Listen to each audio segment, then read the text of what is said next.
There's a detail about Viking daily life that rarely makes it into popular documentaries or classroom retellings. We hear about the raids, the longships, the sagas, but not the quiet ingenuity that allowed these people to survive brutal northern winters long before insulation, stoves, or modern carpentry existed. For the next few minutes, hold on to that familiar sense of curiosity that history lovers know well. The moment when you realize ancient people solved problems we still struggle with today using nothing more than observation, patience, and the land beneath their feet. Viking homes often stayed warm, even when the hearth fire burned low or went out entirely. Travelers and later chroniclers wrote about how comfortable some longhouses felt despite the icy climate. This wasn't magic, and it wasn't luck. It was a structural solution built directly into the ground itself. Once you understand it, you begin to see the Vikings not just as warriors or raiders, but as master problem solvers, engineers of everyday survival. The Viking floor method began with an understanding of the earth. Their homes were built low and long, hugging the ground rather than standing above it. Unlike many European structures of the same era, Viking builders didn't place floors directly on cold stone or bare soil. Instead, they created a layered flooring system designed to trap insulation while harnessing the natural thermal stability of the ground. Archaeological digs across Scandinavia, Iceland, and Greenland revealed the same principle repeated again and again. The floor was never just a single surface, it was a carefully constructed system.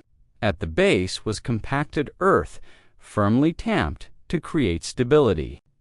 Above that came layers of straw, dried grass, brush, or reeds. These organic materials trapped air pockets tiny insulation. Chambers, similar to those used in modern wool-based insulation, depending on the region and available resources. The top layer was either wooden planks or finely sifted soil packed tightly to reduce drafts. In some Icelandic longhouses, turf blocks were added to the structure. Turf, with its dense root system, acts as a powerful natural insulator. It absorbs heat slowly and releases it just as gradually, adding another layer of thermal control. Together, these layers reduced heat loss from above while buffering the frozen ground below. What made this system truly effective wasn't just insulation, it was heat storage. Even a modest hearth fire would slowly warm the packed earth beneath the floor. When the fire eventually died down, the floor continued to radiate stored warmth upward for hours. In essence, the Vikings created a form of passive underfloor heating centuries before pipes or electricity existed. The straw and brush trapped heat, the earth stored it, and the upper layer gently released it into the living space. Once built, the system required no maintenance. Even body heat played a role. With multiple people, land, sometimes animals sharing a longhouse, warmth accumulated within the floor's thermal mass. This made Viking homes significantly more comfortable than many stone-built structures elsewhere in Europe during the same period. Cold climates bring another challenge beyond temperature: dampness. Wet floors draw heat from the body far faster than dry ones. The Vikings solved this by ensuring their floors could breathe. The organic layers allowed moisture to pass through instead of becoming trapped. Livestock often shared sections of the longhouse, and their body heat helped dry the floor naturally. This reduced mold, minimized drafts, and prevented heat loss caused by evaporation. This balance of warmth and moisture control mirrors building techniques found in many ancient cultures where survival depended as much on dryness as on insulation. For those interested in survival structures, off-grid cabins, or historical experiments, The Viking floor method remains surprisingly practical even today. The process begins by compacting bare ground firmly. On top of that, a layer of dried grass, straw, or reed-like material is added thick enough to insulate, but not so deep that it collapses under weight. A few inches of compressed organic material usually works well. Above that comes the surface layer.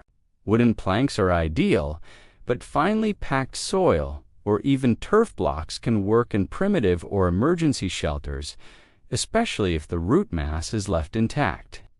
Once the space is warmed weather by a small fire or simply body heat, the floor begins storing warmth.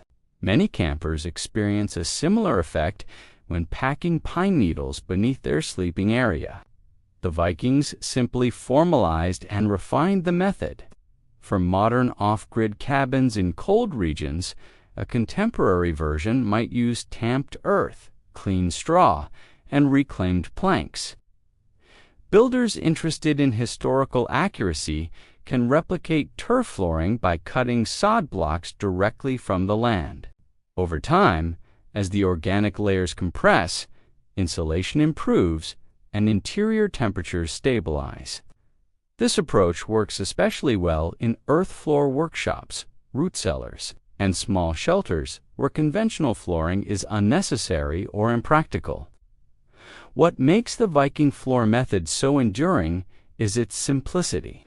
It didn't rely on rare materials, complex designs, or expensive tools. It worked because it used what the land provided and because it respected the environment the Vikings lived in. Their understanding of soil, organic fiber, and heat retention reflects a level of environmental engineering that deserves recognition alongside their shipbuilding achievements. This was a system designed to last, to protect families, and to make life in the far north survivable through the harshest winters. Thank you for joining us on In the Beginning.